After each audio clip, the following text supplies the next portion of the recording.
Hello and welcome to an update video that I'm going to be doing for the drive hold issues that I was having with my Rapido N-Scale FP9A. For those subscribers that have watched the previous video, I was having issues with the drive hold feature on this engine, and as a recap, what was happening was I was able to set the locomotive speed for the engine, but I wasn't not able to cycle through the speed notches with the prime mover sound. And so the way ESU markets the drive hold feature is, you basically, what you're able to do is set the, make the speed of the engine or the movement of the engine independent of the sound. And so my engine wasn't working that way, unfortunately, and so I could set the movement, I can set the speed of the engine, but I wasn't able to essentially cycle through the sound of the engine, or cycle through the notches.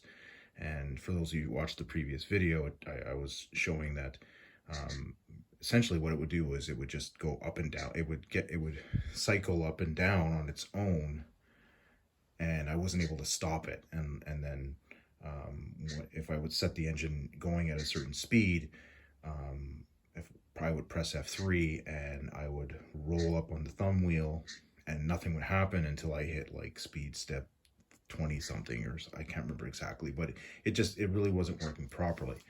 And so when I questioned Rapido about that, initially they said that that's the way it's supposed to work, and one of the gentlemen that I spoke to, or talked with over email, said that the one that they had at the shop did exactly the same thing. So they were like, that ESU programs the decoders, so that's obviously the way it should be.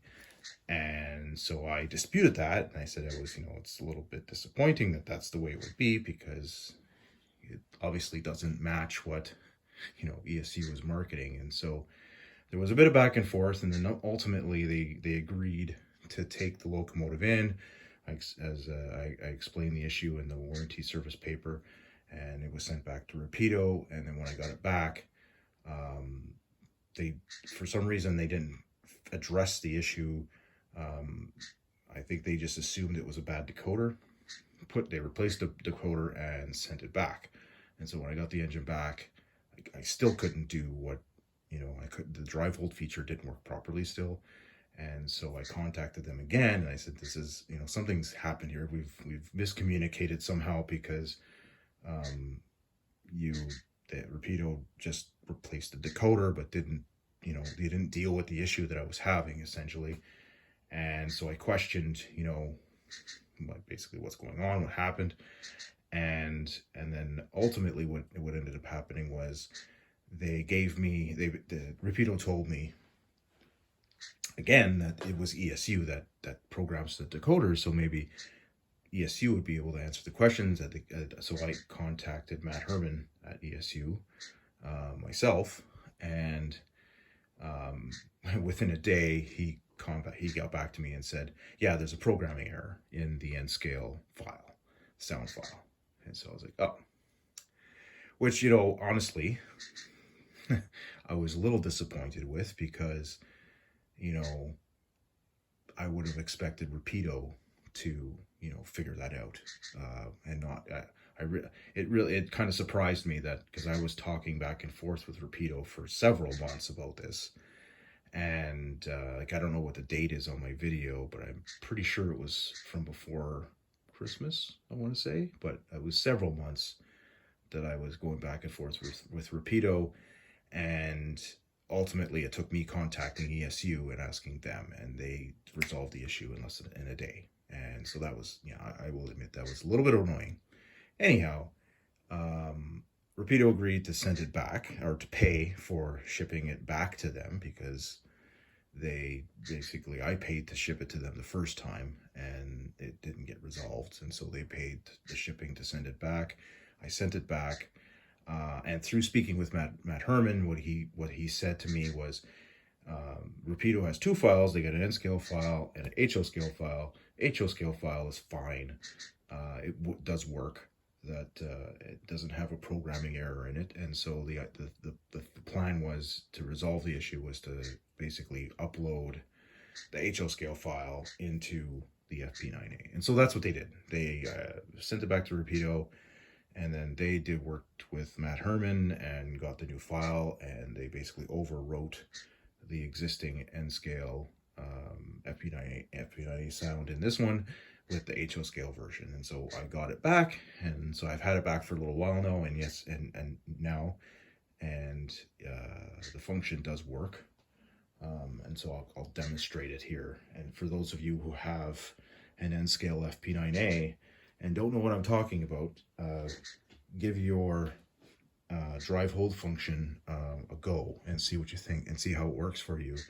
I'm willing to bet that it's working exactly like mine was, and it won't. It'll do that funny thing. So watch my previous video and then try it on yours and then see what happens.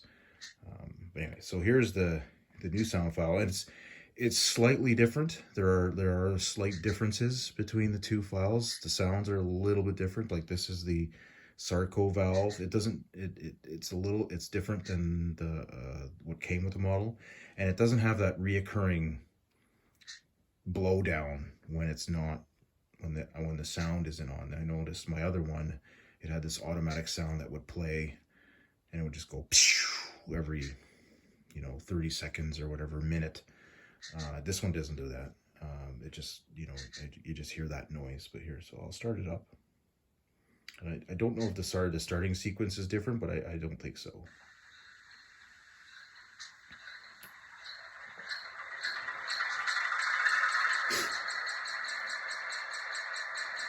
So there it is. So I haven't changed any of the sounds. I think I adjusted the volume a bit. But it does have a different bell right out of the box. This is the bell that it came with. So it's the slower one. I think the original factory version was a faster bell. I think it was the other setting, because I know that these decoders have two different bells, or the sound file has two different bells. And anyway, so there's all the normal functions. F6 is still the lights. F9 still does the class lights and the headlight and everything. But here we go. So I'm gonna demonstrate. Oh, and there's the compressor. I think the compressor sound is different as well. And I think that's an air dryer or a fan. I can't remember. But anyhow, I will demonstrate the F3. So first thing I'm going to do is I'm going to do the same thing I did with the original video. Is I'm just going to have it parked there, and I'm going to press F3, and I'm going to mimic what it does to leave the station, or I'll rev it up basically. And so here it goes. So now I'm scrolling up the thumb wheel, and see there I got it into notch 1. Now it's just sitting there in notch 1. So before, it wouldn't do this. It would just go up, and then it would go down. It would do this. I'll do it manually. It'll go down.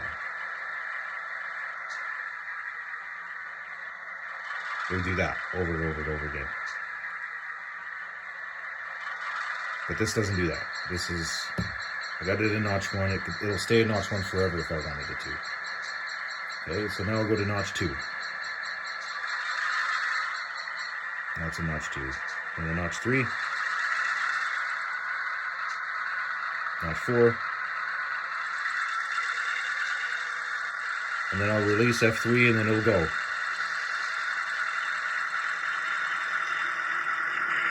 And then I can press F3 and go back down to notch 3. And then back down to notch 2. And then release F3. And then come back to a stop. So there you go. Turn it around.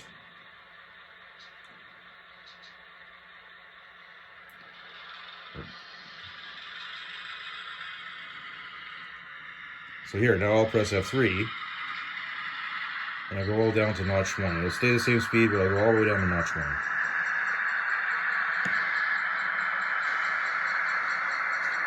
There, it's at notch 1, and it's still moving at the same speed. now down to idle. The brakes automatically go on. I have to adjust that, but still moving. Speed hasn't changed. We'll go back up to notch 3.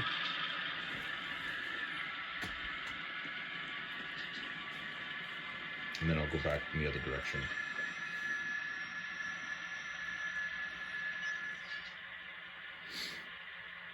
Anyway, so yeah, it works now. And unfortunately, it had to take several months to get it fixed, but it works. It does it properly. However, there is a however.